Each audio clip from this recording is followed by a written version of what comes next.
Human rights organisation Amnesty International says it has documented extensive war crimes being carried out by Sudan's warring factions.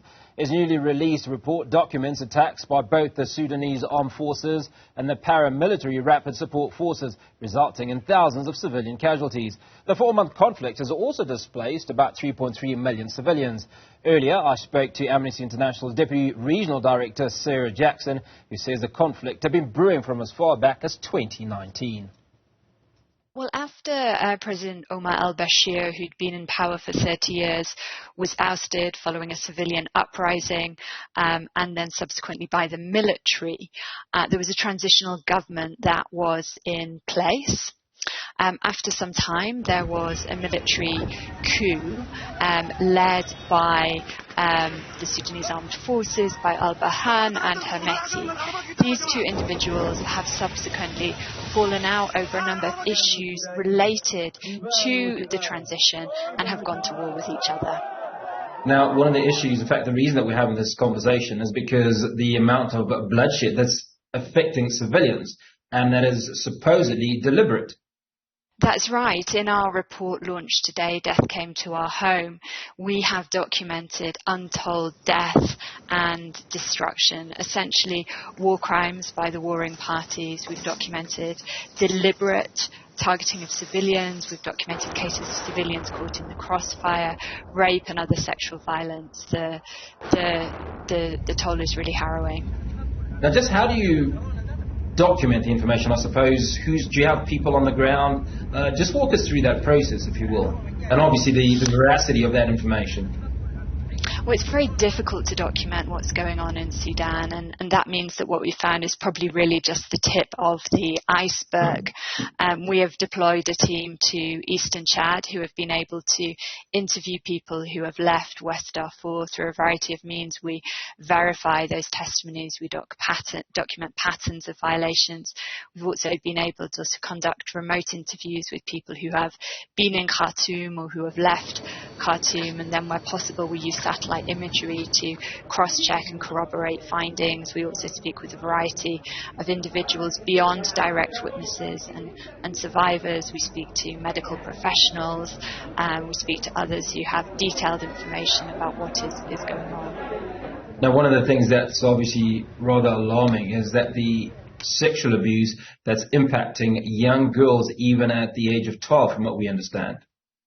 That's right. We've documented patterns of sexual violence against women, girls as young as 12. And because of the difficulty of doing these interviews in an ethical way at a distance oftentimes, and because of the stigma that's attached to these kind of violations and the difficulty in coming forward, we anticipate that the scale of the issue is most likely larger than we have been able to document so far.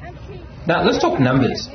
We understand that several thousand have been affected, but give us specific figures where you can, please, of just the spread of this violence and certainly the humanitarian nature of this crisis.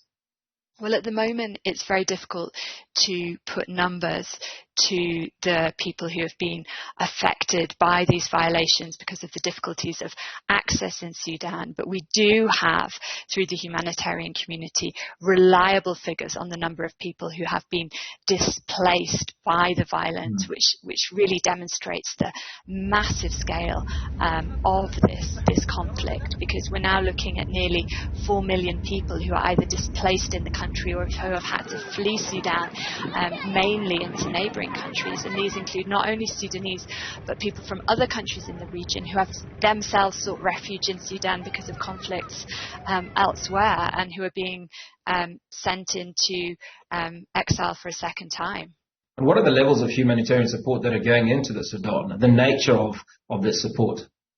Well, humanitarian support is a fraction of what is needed. Humanitarian actors are facing various obstacles in terms of being able to effectively deliver impartial humanitarian assistance, and even in the neighbouring countries too, the humanitarian response needs scaling up. It needs further finance. When we look at the kind of response we see in other conflict countries in the world that receive more attention, Sudan is receiving nothing by comparison. Which brings me to my next question, and that really borders around the comparison, as you've said, between the war in Sudan, the humanitarian crisis. I mean, it's been going on for some months now. You're talking about multiple millions, 4 million, I think you indicated, that have been displaced. I'm not sure of the exact number of people that have been displaced in the Russia-Ukraine war, but just will you juxtapose the two, if you will, in terms of the media attention that Russia-Ukraine war is getting versus Sudan, and certainly the levels of support that either is receiving? I mean, the difference is really stark. This war in Sudan is causing untold suffering. The levels of displacement are enormous. The humanitarian situation is dire, and it is not receiving enough attention globally. Yes, in the media, but also we haven't seen an international response that matches the gravity of the crisis, and this is one of the reasons why we're making various calls on the UN Security Council. We're calling on them to expand the arms embargo that's currently in place beyond Darfur, and of course it's absolutely essential that that arms embargo is enforced, which requires neighbouring countries to be deeply involved in that. We're also calling on the UN Security Council to expand the mandate of the investigation by the International Criminal Court to cover the rest of Sudan beyond the initial mandate on Darfur. So what is the reaction of the rest of the world? What is the reaction of Africa? I mean, it's one thing for us to expect international organizations to come to the aid of the Africans, if you will, but what are the Africans themselves doing? Are you seeing any reaction, any attempt to support either by way of humanitarian assistance or to broker some peace deals at all? Sure. I mean, closer to home, IGAD is very involved in possible mediation efforts. There are a variety of mediation efforts that are ongoing. And one thing that we found very positive in IGAD's recent communique is it underscored the need for an accountability mechanism. Impunity has been one of the central drivers of this conflict, the feeling that the warring parties will be able to get away with these kind of atrocities. So it's encouraging to see a regional body that holds the primary responsibility for conflict resolution, centering the importance of accountability in their most recent statements. So I'm going to take you a little bit away from Sudan just for a moment and have a conversation around the way ECOWAS has reacted to Niger and the coup that has occurred in that country. So all these countries within ECOWAS have come together and they've said, well, we are going to take a stand. IGAD, are we finding a similar approach to the challenge in Sudan from neighboring countries? The response is rather different, and each of the regional bodies acts in their own way. I think from our perspective as Amnesty International, as a human rights organisation, is that there needs to be a much greater focus on governance, on respect for human rights, on respect for rule of law, and accountability, because these are really the cornerstones of a kind of governance that leads to stability, that can create the right conditions for development and the full realisation of human rights. Now, I suppose the next question would be ultimately, who has the capacity or the power to turn the screws on either of the warring parties and stop this conflict? So if for instance, we had a wish list of let's call up this organization, or let's call up this country, or is it the United Nations Security Council, for instance, who would it be that really has the power that is potentially not doing what they're supposed to be doing to end this war? Well, I mean, look, ultimately the primary responsibility is with the Sudanese warring parties themselves. They need to come together to respect and protect civilians in their own country, and there are a variety of other countries and bodies that could have influence in this moment. The neighbouring countries, IGAD, the regional body, the US government as well potentially is quite influential in this context, but so far we haven't seen great advancements with the mediation efforts underway, and it's just really critical that human rights are front and centre of any efforts to resolve this crisis.